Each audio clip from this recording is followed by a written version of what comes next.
White Lion, the rise and fall of a rock band. There was a time when White Lion looked like they could become one of the biggest bands in the world. They had the looks, they had the songs, they had one of the most talented guitarists of the era, and they had MTV completely behind them. But within just a few years, everything would fall apart. This is the story of White Lion, their rise from New York clubs to international stardom, and the controversial breakup that ended one of the most promising bands of the late 1980s. The story begins in New York City in 1983. Danish-born singer Mike Tramp had already spent years performing in Europe before moving to the United States. There, he met guitarist Vito Bratta, a talented musician from Staten Island who had previously played in the band Dreamer. The two discovered that they had something special together. Tramp brought the voice, the charisma, and the frontman presence. Bratta brought the guitar, and perhaps most importantly, the two became songwriting partners. They formed White Lion. The early lineup, however, would go through several changes. Bassist Felix Robinson and drummer Nicky Capazzi were among the band's first members, but neither would remain for long. Eventually, White Lion found the lineup that would take them to the top. James Lomenzo joined on bass, Greg D'Angelo became the drummer, and Mike Tramp and Vito Bratta remained the creative center of the band. But getting a record deal was only the beginning of the struggle. In 1984, White Lion recorded their debut album, Fight to Survive, for Elektra Records. But Elektra wasn't satisfied with the finished product and refused to release it in the United States. For a young band trying to make it in the brutally competitive rock business, that could have been the end. Instead, White Lion kept fighting. Fight to Survive eventually received a release through other channels and slowly began building the band's reputation. It wasn't a major commercial success, but it gave White Lion something they desperately needed: a chance. In 1987, White Lion released Pride through Atlantic Records. At first, it didn't look like an overnight sensation, but then MTV discovered a song called Wait. The music video began receiving heavy rotation, and suddenly, White Lion was everywhere.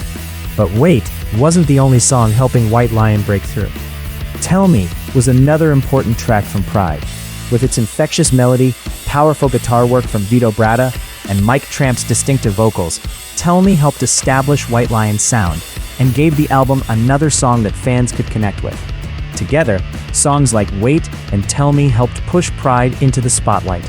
And then came the biggest moment: When the Children Cry. A completely different side of White Lion emerged through that emotional ballad.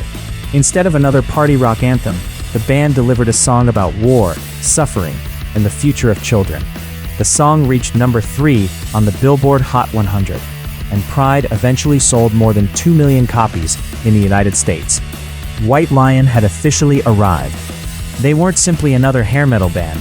They had melodic songs. They had socially conscious lyrics. They had Mike Tramp's distinctive voice, and they had Vito Bratta. White Lion had gone from struggling for a record release to opening shows for major acts to becoming stars themselves, and Pride had become the album that changed everything. After spending much of 1988 touring, White Lion returned to the studio. The result was Big Game, released in 1989. The album contained songs like Little Fighter, Radar Love, and Cry for Freedom. There was still plenty of ambition, but something had changed. Big Game reached number 19 on the Billboard 200 and eventually went gold. That sounds impressive, but compared with the enormous success of Pride, it felt like a step backward. The pressure was increasing. The record company wanted another hit. The band was trying to keep its momentum, and the musical world was changing. White Lion continued touring, including shows alongside major rock acts. But behind the scenes, cracks were beginning to appear. In 1991, White Lion released what would become their final studio album of the original era, Main Attraction. The album showed a more mature and ambitious White Lion. Songs like Love Don't Come Easy, Lights and Thunder, and War Song demonstrated that the band wasn't simply trying to repeat Pride. But the timing was terrible, because while White Lion was trying to evolve, the entire music industry was changing around them. The 1980s hair metal explosion was beginning to collapse. MTV was changing, radio was changing, and a new sound was taking over: grunge. Bands like Nirvana and Soundgarden were transforming what mainstream rock sounded like. Suddenly, the colorful world that had made White Lion successful only a few years earlier was disappearing. Main Attraction reached number 61 on the Billboard 200. For a band that had once been riding high on the charts, it was a dramatic decline. And then things got even worse. Following the release and touring cycle for Main Attraction, bassist James Lomenzo and drummer Greg D'Angelo left White Lion. The reasons included musical and financial disagreements. According to Mike Tramp's later recollections, money became a significant source of tension. The songwriting partnership between Tramp and Bratta meant that the two principal songwriters benefited differently from the band's financial structure. The situation contributed to the departure of two musicians who had helped define White Lion's classic lineup. New musicians were brought in, but the future of the band itself had become uncertain. And then came the final blow. In 1991, after a show in Boston, Mike Tramp decided that White Lion was finished, and the way the breakup happened would become one of the strangest chapters in the band's history. Tramp later recalled telling Vito Bratta that it was their last show, and Bratta simply accepted it. No dramatic argument, no huge fight, no final attempt to save the band. Just, okay. White Lion was over. The last show took place in Boston in September 1991, and just like that, a band that had seemed destined for much bigger things disappeared. A year later, the best of White Lion was released, but there would be no fifth studio album from the original lineup, no final comeback, no farewell tour, no grand ending. For years, fans wondered what had actually destroyed White Lion. Was it the rise of grunge? Was it the record company? Was it management? Was it money? Or was it simply that Mike Tramp and Vito Bratta had grown apart? The answer appears to be all of the above. Mike Tramp later explained that the band had been under enormous pressure. The record company wasn't giving them the same support. The musical environment had changed dramatically. The internal relationships were becoming strained. And the departure of Lomenzo and D'Angelo made the situation even more unstable. But there was another problem. Mike Tramp and Vito Bratta had been extraordinary songwriting partners, but they weren't necessarily close friends away from the music. And once the music stopped working, there wasn't much holding the partnership together. Tramp later admitted that he was surprised Bratta didn't fight harder to keep White Lion alive. Looking back, he believed the band might have survived if they had simply taken a break and regrouped. But they didn't. And that's what makes the story of White Lion so frustrating. They weren't necessarily finished creatively. They simply stopped. Mike Tramp moved forward. He formed Freak of Nature and eventually began a long solo career. Vito Bratta, however, largely disappeared from the music business. The guitarist who had once been celebrated as one of the great young talents of the late 1980s virtually vanished from the spotlight. And then came another chapter in the White Lion story. Mike Tramp attempted to revive the band, but there was one major problem: Vito Bratta. Bratta objected to Tramp continuing to use the White Lion name, leading to years of legal disputes and failed attempts to reunite the original lineup.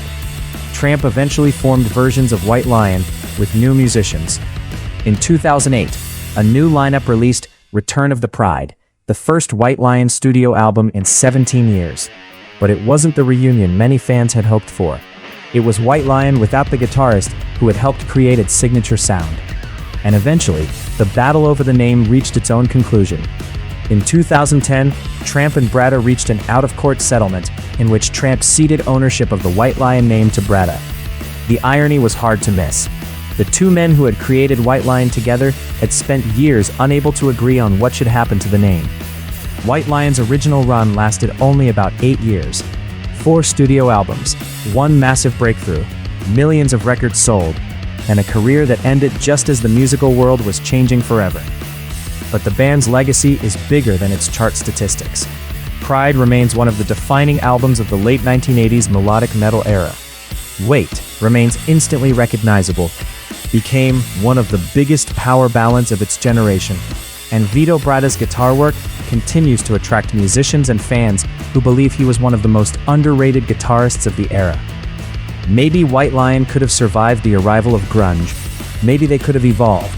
Maybe another album would have shown a completely different side of the band. Mike Tramp himself has suggested that another album could have moved White Lion away from their 1980s sound and towards something more mature. But we'll never know. because White Lion didn't go out in a blaze of glory. They didn't collapse after a disastrous final album. They simply reached a moment when the people inside the band no longer knew how to move forward together. And perhaps that's what makes their story so fascinating. They rose from almost nothing, conquered MTV, sold millions of albums, and became one of the biggest melodic rock bands of their generation. Then, almost as quickly as they had arrived, they were gone. White Lion had the talent to become even bigger, but timing, changing musical tastes, internal tensions, and a complicated relationship between its two central figures brought the journey to an abrupt end. And that is the rise and fall of White Lion.